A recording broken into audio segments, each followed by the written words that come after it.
Hello hall welcome to Amala fashion. நீங்கள் இந்த வீடியோவில் என்ன பார்க்க போறீங்கன்னா பேடட் ப்ளவுஸ் வந்து எப்படி ஸ்டிச் பண்ணலாங்கிறத பார்க்க போறீங்க. ஃபர்ஸ்ட் வந்து நம்ம ஃப்ரண்ட் பார்ட் வந்து ஸ்டிச் பண்ணிக்கலாம். லைனிங் வந்து டூ செட் ஆஃப் லைனிங் நான் கட் பண்ணிக்கிட்டேன் ஓகேங்களா.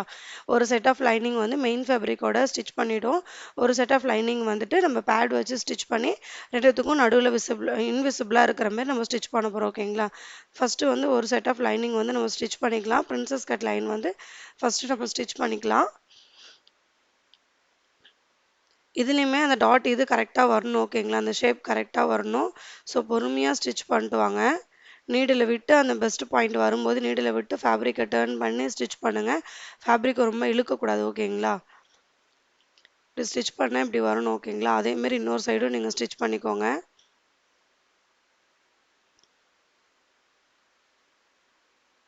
லைனிங்கில் வந்து ரைட் சைடு ராங் சைடு அப்படி நம்ம பார்க்க தேவையில்ல. கரெக்டான டைரெக்ஷனில் வச்சு ஸ்டிச் பண்ணுறோமாங்கிறத மட்டும் நோட் பண்ணிக்கோங்க. ஆனால் மெயின் ஃபேப்ரிக்கில் வந்து நம்ம ஸ்டிச் பண்ணும்போது கரெக்ட் ராங் ரைட்லாம் பார்த்து தான் ஸ்டிச் பண்ணணும் ஓகேங்களா. இந்த ஃபஸ்ட் பாயிண்ட் வந்தோடனே டேர்ன் பண்ணி ஸ்லோவாக ஸ்டிச் பண்ணிட்டு வாங்க. இந்த மாதிரி இடத்த இந்த மாதிரி கொஞ்சம் நாச்சஸும் போட்டுக்கோங்க ஓகேங்களா. அப்போ அந்த சுருக்கம் இல்லாமல் ஷேப் வந்து பர்ஃபெக்டாக வரும் உங்களுக்கு ஓகேங்களா. இப்போ லைனிங் வந்து நம்ம ஸ்டிச் பண்ணிட்டோம். இப்போ மெயின் ஃபேப்ரிக் வந்து ராங் சைடு ரைட் சைடு இதில் பார்க்க எனக்கு ரொம்ப கன்ஃபியூஸ் ஆகிடுச்சு. ஸோ ஒரு வழியாக ரைட் சைடு கண்டுபிடிச்சிட்டேன். சாரி, ராங் சைடு மேலே லைனிங்கை போட்டுக்கலாம். லைனிங் வந்து லைனிங்கை சுற்றிக்கும் மெயின் ஃபேப்ரிக் வந்து 1/2 இன்ச் எக்ஸஸாக இருக்கிற மாதிரி பார்த்துக்கோங்க ஓகேங்களா. ஏன்னா அது வந்து என்ன மெட்டீரியல்னே என்னால் கண்டுபிடிக்க முடியல. ஜார்ஜெட்டா சிஃபானான்னு தெரில, ரொம்ப ஷைனிங்காக வழுக்கிட்டே இருந்தது. ஸோ நான் எல்லா சைடும் பெல் பின் போட்டுட்டு நான் அப்புறமா ஸ்டிச் பண்ண ஸ்டார்ட் பண்ணேன். ஸோ நீங்கள் இந்த சாரீ ப்ளவுஸ்லாம் ஸ்டிச் பண்ணுறீங்கன்னா கண்டிப்பாக நல்லா அயர்ன் பண்ணிட்டு இந்த மாதிரி எல்லா சைடும் நீங்கள் வந்துட்டு பெல் பின் போட்டுட்டு ஸ்டிச் பண்ணுங்கள். அப்படி இல்லைன்னா மெயின் ஃபேப்ரிக்கும் லைனிங்க்கும் நடுவில் ஃபியூசிங் டேப் வச்சு நீங்கள் அயர்ன் பண்ணிக்கோங்க ஓகேங்களா. எக்ஸஸாக உள்ள மெயின் ஃபேப்ரிக்கை கட் பண்ணி எடுத்துடலாம். அவ்வளோதான். இப்போ பாருங்கள், நம்ம வந்து மெயின் ஃபேப்ரிக்கும் லைனிங்கும் வந்து சுற்றிக்கும் ஸ்டிச் போட்டு எக்ஸ்ட்ரா உள்ளதை கட் பண்ணி எடுத்துட்டோம். பெல் பின் ரிமூவ் பண்ணி இப்போ நம்ம ஸ்டிச் பண்ணும்போது எந்த கார்னர்லையுமே அந்த ப்ளவுஸ் தூக்காமல் ஃப்ளாட்டாக இருக்கணும் ஓகேங்களா. அப்போ நம்ம கரெக்டாக ஸ்டிச் பண்ணியிருக்கோம்னு அர்த்தம். எல்லா சைடும் பெல் பின் ரிமூவ் பண்ணிடலாம். அதேமாரி இன்னொரு சைடு இந்த ரெண்டு சைடுமே ஆப்போசிட் டைரெக்ஷனில் வச்சுக்கோங்க. ஏன்னா மேஜராக எல்லாத்துக்குமே இந்த இடத்துல மிஸ்டேக் வரும். ஸோ நீங்கள் ராங் சைடு மேலே லைனிங் போட்டு ஆப்போசிட் டைரெக்ஷனில் வச்சுட்டு இதுக்குமே சுற்றிக்கும் பெல் பின் போட்டுக்கோங்க. போட்டுட்டு நம்ம ஸ்டிச் பண்ணிக்கலாம். காட்டன் ஃபேப்ரிக்காக இருக்கும்போது இந்த பெல் பின்லாம் தேவையில்ல, அழகாக ஸ்டிச் பண்ணிடலாம். இந்த சாரீ ப்ளவுஸ் இந்த மாதிரி சிஃபான்லாம் நம்ம தைக்கும்போது நம்ம பெல் பின் போட்டு ஸ்டிச் பண்ணால் அந்த ஃபிட்டிங் கரெக்டாக வரும் ஓகேங்களா. எங்கேயும் லைனிங் மெயின் ஃபேப்ரிக் இழுக்காமல் நம்மளால் கரெக்டாக தைக்க முடியும். ஸோ பிகினராக இருக்கவங்க இந்த டிப்ஸை ஃபாலோ பண்ணிக்கோங்க.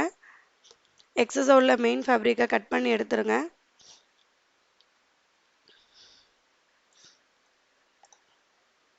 கட் பண்ணிட்டு பெல் பின் ரிமூவ் பண்ணிவிடுங்க. இதே மாதிரி இன்னொரு சைடும் வந்து ரெடி பண்ணிக்கோங்க.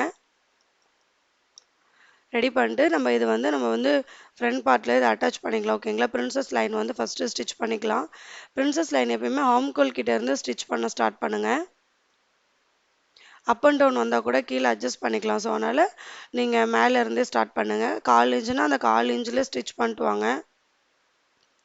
1/2 இன்ச்சில் ஸ்டிச் பண்ணலாம். 1/2 இன்ச்சில் ஸ்டிச் பண்ணும்போது நம்மளோட பஸ்ட்டு பாயிண்ட் கிட்ட கொஞ்சம் பிகினராக இருக்கவங்களுக்கு கஷ்டமாக இருக்கும் ஓகேங்களா. ஸோ நீங்கள் வந்து 1/4 இன்ச்லேயே ஃபஸ்ட்டு ஸ்டிச் பண்ணிட்டு வாங்க. பாருங்கள், நான் ஃபஸ்ட்டு பாயிண்ட் கிட்ட நீடில் விட்டுட்டு ஃபூட்டரை லிஃப்ட் பண்ணி நான் டேர்ன் பண்ணி ஸ்டிச் பண்ணுறேன். அதெல்லாம் நோட் பண்ணி நீங்கள் அதேமாரி ட்ரை பண்ணுங்கள். நீங்கள் பட்டால் ஸ்ட்ரைட்டாக ஸ்டிச்சஸ் போட்டு வந்தீங்கன்னா இந்த அளவுக்கு அந்த அந்த ஷேப் நமக்கு கிடைக்காது ஓகேங்களா. இதுக்கு மேலே இன்னொரு ஸ்டிச்சஸ் போட்டுக்கோங்க. மறுபடியும் இன்னொரு ஸ்டிச்சஸ் போடும்போதும் கரெக்டாக போடுங்க. ஏன்னா அங்கே லைனிங் எதுவும் சுருங்கக்கூடாது ஓகேங்களா. இதேமாரி இன்னொரு சைடும் நம்ம ஸ்டிச் பண்ணிக்கலாம். எங்கே வச்சு ஸ்டார்ட் பண்ணுறோம், எவ்வளோ அலவன்ஸில் ஸ்டிச்சிங் லைன் ஸ்டார்ட் பண்ணுறோம், அதெல்லாம் நோட் பண்ணி பண்ணுங்கள் ஓகேங்களா. ஸோ நான் இது மெயின் ஃபேப்ரிக்கு லைனிங்கை ஸ்டிச் பண்ணிட்டேன். அடுத்து லைனிங் தனியாக இருக்குது. இப்போ வந்து 32 சைஸ் கப் ஷேப் நான் எடுத்திருக்கேன். அதை வந்து இப்படி 4ஆக ஃபோல்ட் பண்ணிக்கோங்க. ஃபோல்ட் பண்ணிட்டு அதோட சென்டர் இது மார்க் பண்ணிக்கோங்க ஓகேங்களா. 2 கப்லையுமே இதேமாரி மார்க் பண்ணிக்கோங்க.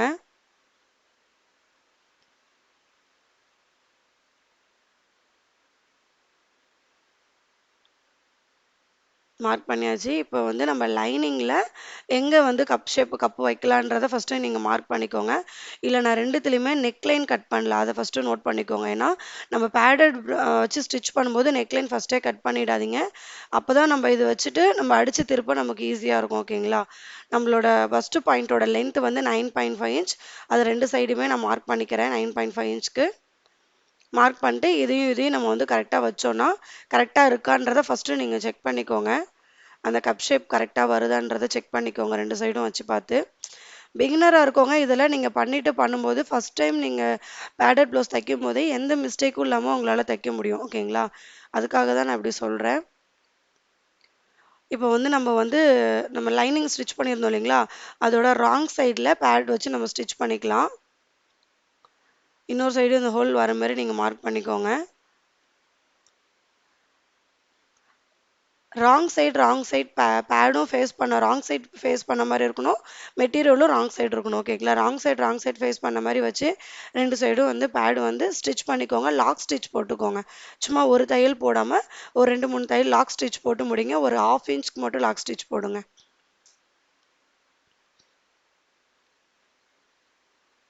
அவ்வளோதான், நம்ம பேடு வந்து அட்டாச் பண்ணிட்டோம். இங்கே பாருங்கள் கரெக்டாக வந்துருச்சுங்களா? இதை வந்து நம்ம மெயின் ஃபேப்ரிக்கோட வந்து நம்ம அட்டாச் பண்ணோம். அதுக்கு ஃபஸ்ட்டு நெக்லைன் கட் பண்ணோம். ஓகேங்களா? நெக்லைன் வந்து ஹாம்கோல் லைன் கரெக்டாக இருக்கான்றதை வச்சு பார்த்துட்டு லைனிங்கில் ஃபஸ்ட்டு வச்சுருங்க. அடுத்து வந்து மெயின் ஃபேப்ரிக் இருக்கு இல்லையா, மெயின் ஃபேப்ரிக் லைனிங் அட்டாச் பண்ணியிருக்கோம். இதையும் இந்தமாரி கரெக்டாக வச்சு நெக்லைன் கட் பண்ணிக்கோங்க. இதில் நெக்கோட லென்த்து வந்து 9 இன்ச் இருக்குது. ஓகேங்களா? ரொம்ப டீப்பாக கேட்டிருந்தாங்க. நான் 9 இன்ச் வந்து மார்க் பண்ணியிருக்கேன். அப்போ என்னன்னா ஒரு குட்டி ஆல்ட்ரேஷன் பண்ண வேண்டியதாக இருந்தது. இப்போ வந்து ஆல்ட்ரேஷன் என்னன்றதை நான் சொல்கிறேன். இதை வந்து லைனிங்லேயும் வச்சு நீங்கள் கட் பண்ணிக்கோங்க. ஏன்னா அந்த நெக் ஷேப் ஒரே மாதிரி இருந்தால் தான் நம்ம ரெண்டு ஃபேப்ரிக்கும் லைனிங்கும் மெயின் ஃபேப்ரிக்கும் வச்சு ஸ்டிச் பண்ணும்போது நமக்கு அப் அண்ட் டவுன் இல்லாமல் கரெக்டான இதில் ஃபினிஷ் பண்ண முடியும். ஓகேங்களா? ஸோ இது வந்து ரைட் சைடு ஃபேஸ் பண்ண மாதிரி வச்சுட்டு நீங்கள் வந்து நெக்லைன் சுற்றிக்கும் 1/4 இன்ச்சில் ஸ்டிச் பண்ணிட்டு வாங்க. லாக் ஸ்டிச் போட்டு ஸ்டார்ட் பண்ணுங்கள். கரெக்டாக நெக்லைன் அதாவது மெயின் ஃபேப்ரிக்கும் லைனிங்லையும் கரெக்டாக ஒரே இடத்துல இருக்கணும். ரெண்டு ஃபேப்ரிக்கும் வச்சு ஸ்டிச் பண்ணிட்டு வாங்க. அந்த டேர்னிங் பாயிண்டில் நீடில் விட்டுட்டு ஃபுட்டை லிஃப்ட் பண்ணிவிட்டு நீங்கள் ஸ்டிச் பண்ணுங்கள். அப்போ தான் அந்த ஷார்ப்பான இடம்லாம் நமக்கு ஷார்ப்பாகவே வரும் நெக்லைன்லாம். நெக்லைனை பொறுத்த வரைக்கும் எப்பயுமே பொறுமையாக ஸ்டிச் பண்ணிங்கன்னா நம்ம எந்த ஷேப்பில் நெக் கட் பண்ணியிருக்கோமோ அதே ஷேப்பில் நமக்கு கிடைக்கும். ஓகேங்களா? இப்போ நம்ம ஜஸ்ட் லைனிங் அடித்து திருப்புறதுனால 2 ஸ்டிச்சஸ் போட்டுக்கலாம். இதுவே கேன்வாஸ் பயாஸ்லாம் யூஸ் பண்ணால் 2 ஸ்டிச்சஸ் தேவையில்ல. நம்ம லைனிங்கை மட்டும் டேர்ன் பண்ண போகிறதுனால 2 ஸ்டிச்சஸ் போட்டுட்டா கொஞ்சம் ஸ்ட்ராங்காக இருக்கும். ஸோ அதனால் 2 ஸ்டிச்சஸ் போட்டுட்டு இந்தமாரி அந்த கர்வ் லைன்லலாம் க்ராஸாக வந்து நாச்சஸ் போட்டுக்கோங்க. நாச்சஸ் போட்டுட்டு லைனிங்கை வந்து ராங் சைடு டேர்ன் பண்ணிவிடுங்க. டேர்ன் பண்ணி இப்படி நான் வைக்கும்போது ஃப்ரண்ட் நெக்கு லோவாக ஸ்டிச் பண்ணியிருக்கனால அந்த பேடு கொஞ்சம் அங்கே இடிக்குது. ஓகேங்களா? ஸோ லைட்டாக அந்த கர்வை நான் ட்ரிம் பண்ணி விடுறேன். அங்கே இடிக்காத அளவுக்கு லைட்டாக நான் ட்ரிம் பண்ணி விடுறேன் ரெண்டு சைடுமே. இது ஒரு பேடில் ஒரு ஆல்ட்ரேஷன் தான். ஸோ நமக்கு லோ நெக் வரும்போது இப்படி பண்ணிக்கலாம். இதனால் ப்ளவுஸில் எந்த சேஞ்சஸும் வராது. ஸோ நீங்கள் இதுமாரி உங்களுக்கு இதுமாரி லோ நெக்கில் ஸ்டிச் பண்ணும்போது இப்படி பேட் இடித்தா நீங்கள் இதுமாரி கட் பண்ணி எடுத்துருங்க. ஓகேங்களா?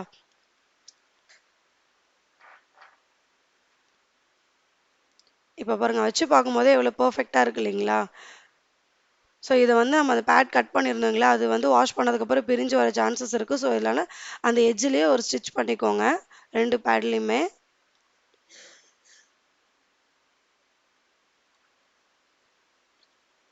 அவ்வளோதான். இப்போ மெயின் ஃபேப்ரிக்கும் லைனிங்கும் வச்சு சுற்றிக்கும் ஸ்டிச் போட்டுக்கோங்க. அந்த பிரின்ஸ் கட் லைன்லாம் வந்து மெயின் ஃபேப்ரிக்கும் லைனிங்லேயும் ஒரே டைரக்ஷன், அதாவது நம்மளோட அலவன்ஸ் இருக்கு இல்லைங்களா, லாஸ்ட்டு ஸ்டிச்சஸ் போடுவோம்ல அந்த டைரக்ஷன் நோக்கி தான் இருக்கணும். ரெண்டுமே ஒரே இடத்துல மீட் ஆகணும். ஓகேங்களா? அதெல்லாம் பார்த்துக்கோங்க. ஃப்ரண்ட் பார்ட் ரெடி ஆகிடுச்சு.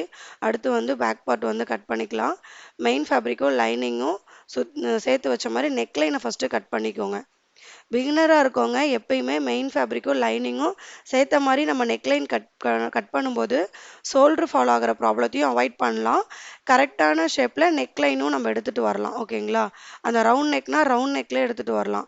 நீங்கள் ஃபார் எக்ஸாம்பிள் வந்துட்டு லைனிங்கை மட்டும் கட் பண்ணிட்டு நீங்கள் மெயின் ஃபேப்ரிக்கை மட்டும் அப்படியே வச்சு ஸ்டிச் பண்ணும்போது அந்த கர்வ் கூட கிராஸாக போக சான்சஸ் இருக்குது. நீங்கள் எப்படி ஸ்டிச் பண்ணுங்கள்.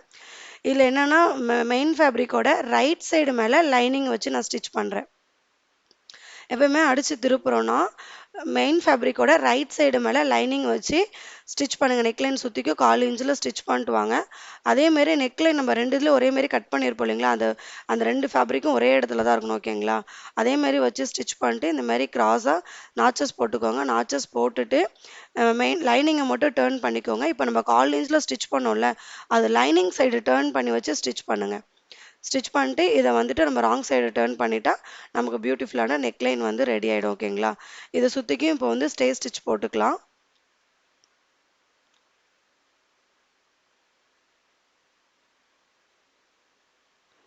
இவ்வளோ லோ நெக் வச்சு நான் ஸ்டிச் பண்ணி நாட் வைக்கலன்னா நான் வந்து நெக் வித்து கட் பண்ணுறதுல கம்மியாக நெக் வித்து கட் பண்ணியிருக்கேன். ஓகேங்களா, அதனால தான் இவ்வளோ லோ நெக் வச்சுமே நான் நாட் வைக்காமல் ஸ்டிச் பண்ணுறேன். ஸோ இதுவுமே ஒரு ஃபார்முலா இருக்குது. நீங்கள் என்னோடய வீடியோவில் பார்த்தீங்கன்னா உங்களுக்கு தெரியும். இந்த எக்ஸஸ் உள்ள மெயின் ஃபேப்ரிக்கை கட் பண்ணி எடுத்துருங்க. பெல் பின் ரிமூவ் பண்ணிவிடுங்க. இப்போ ஒரு சைடு வந்து பாருங்கள், அழகாக அந்த நெக் ஷேப் ரவுண்ட் நெக் கிடச்சிருக்குங்களா. அவ்வளோதான். இப்போ வந்து இன்னொரு சைடு வந்துட்டு மெயின் ஃபேப்ரிக் அதேமாரி ரெடி பண்ணிக்கலாம். 2 சைடு பாருங்கள், நெக்கு வித்துக்கிட்ட எவ்வளோ குறுகியும் கீழே எவ்வளோ அகலமாக இருக்குன்னு பாருங்கள். இதுதான் ஃபார்முலா. இந்த மாதிரி நம்ம ஸ்டிச் பண்ணும்போது ஷோல்டர் ஃபால் ஆகிறத நம்ம அவாய்ட் பண்ணலாம். ஓகேங்களா, இப்போ வந்து மெயின் ஃபேப்ரிக்கும் ஃப்ரண்ட்டும் பேக்கும் ரைட் சைடு வச்சு நம்ம வந்து ஷோல்டர் ஜாயின் பண்ணிக்கலாம். ஷோல்டர் ஜாயின் பண்ணும்போது 1/2 இன்ச்னா அந்த 1/2 இன்ச்லேயே ஸ்டிச் பண்ணிட்டு வாங்க 2 சைடும். அதேமாரி முடிக்கும் போதும் ஸ்டார்ட் பண்ணும்போது லாக் ஸ்டிச் போட்டு ஸ்டிச் பண்ணுங்கள். ஓகேங்களா, அந்த ஃபேப்ரிக்லாம் இல்லை மெயின் ஃபேப்ரிக் சுருங்காமல் கரெக்டாக இழுத்து வச்சு கரெக்டாக ஸ்டிச் பண்ணுங்கள்.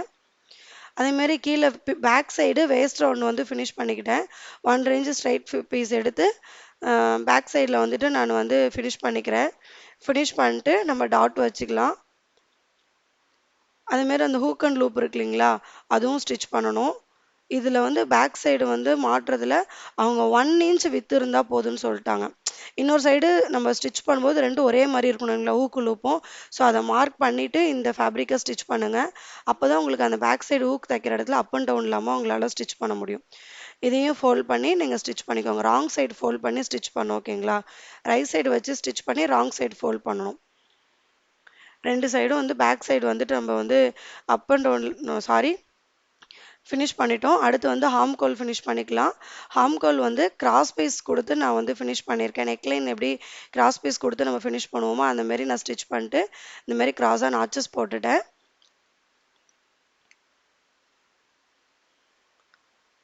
இப்படி ஃபோல்ட் பண்ணி ஸ்டிச் பண்ணி இப்படி பண்ணிட்டா நமக்கு வந்து ஃபினிஷ் ஆகிடும். ஓகேங்களா, இதுக்கு முன்னாடி ஜஸ்ட் இப்படி ஒரு ஃபோல்டு மட்டும் பண்ணி இது மேலே ஒரு டாப் ஸ்டிச் போடுங்க.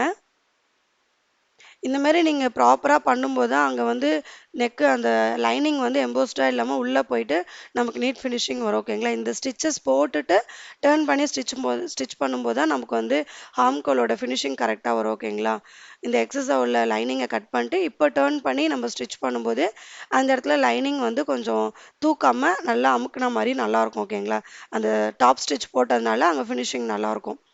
கரெக்டாக இழுக்காமல் அதே ஷேப்பில் நம்ம ஸ்டிச் பண்ணிட்டு வாங்க. அவ்வளோதான். நம்ம ஹார்ம்கோலும் 2 சைடு இதேமாரி பயாஸ் வச்சு ஃபினிஷ் பண்ணிக்கோங்க. இப்போ பேக் சைடு வந்துட்டு ஹூக் அண்ட் லூப் வந்து ஸ்டிச் பண்ணிக்கலாம். ரைட் சைடு வச்சு ஸ்டிச் பண்ணி ராங் சைடு டேர்ன் பண்ணால் அது வந்து ஹூக்கு ஸ்டிச் பண்ணுற இடம். ஓகேங்களா, இப்போ ஹூக்கு ஸ்டிச் பண்ணுற இடம் தான் நான் ஸ்டிச் பண்ணிகிட்ருக்கேன். அடுத்து வந்து ராங் சைடு வச்சு ஸ்டிச் பண்ணி ரைட் சைடு டேர்ன் பண்ணால் ஹூக்கு மாட்டுற இடம். ஓகேங்களா, ப்ளவுஸ்லேயுமே இதே தான், ஃப்ரண்ட்டுக்கும் இதே தான், பேக்குக்கும் இதே தான். 2 சைடுமே நம்ம நெக் லைனும் கீழே வேஸ்ட் லைனும் ஃபினிஷ் பண்ணதுனால மேலேயும் கீழே ஒரு 1/2 இன்ச் ஃபோல்ட் பண்ணி நான் ஸ்டிச் பண்ணியிருக்கேன். ஓகேங்களா, இப்போ சைடில் நம்ம வந்து ஸ்டிச் பண்ணிக்கலாம். ஆர்ம்கோல் ரவுண்டு மார்க் பண்ணிட்டு கீழே வேஸ்ட் ரவுண்டு மார்க் பண்ணிக்கோங்க. பாதியிலே ஸ்டாப் பண்ணியிருக்கேன். ஏன்னா ஃப்ரண்ட்டால் வந்துட்டு நம்ம ஃப்ரண்ட்டில் வந்து வேஸ்ட் ரவுண்டு ஃபினிஷ் பண்ணல இல்லையா, அதுக்காக இந்த சைடு நான் ஸ்டிச் பண்ணிவிட்டு, ஏன்னா கீழேயும் நமக்கு அப் அண்ட் டவுன் வரக்கூடாது. ஓகேங்களா, அதனால் ஆர்ம்கோல் ரவுண்டு மார்க் பண்ணிவிட்டு கீழே பாருங்கள், நான் வந்து ஸ்டிச் பண்ண அந்த எவ்வளோ வேஸ்ட் ரவுண்டோ அதை மார்க் பண்ணிட்டேன். ஆனால் பாதியில் ஸ்டாப் பண்ணி எடுத்திருப்பேன். அப்புறம் ஃப்ரண்ட்டில் வந்துட்டு ஒரு 1.5 இன்ச்சுக்கு வந்து மெயின் ஃபேப்ரிக் கொடுத்து நான் அதை ஃபினிஷ் பண்ணியிருப்பேன். ஃபைனல் லுக்கில் காட்டும்போது உங்களுக்கு அந்த ஸ்டிச்சஸ் லைன் தெரியும் பாருங்கள். அவ்வளோதான், இந்த ப்ளவுஸோட ஃபினிஷிங் அவுட்லுக் இது தான். இந்த வீடியோ உங்களுக்கு பிடிச்சிருந்தா லைக் பண்ணுங்கள், சப்ஸ்கிரைப் பண்ணுங்கள், பெல் பட்டனை கிளிக் பண்ணுங்கள். அப்போ தான் நான் போடுற வீடியோ ரெகுலராக உங்களுக்கு நோட்டிஃபிகேஷன் வரும், உங்களால் பார்க்க முடியும். தேங்க்யூ ஃபார் வாட்சிங் திஸ் வீடியோ.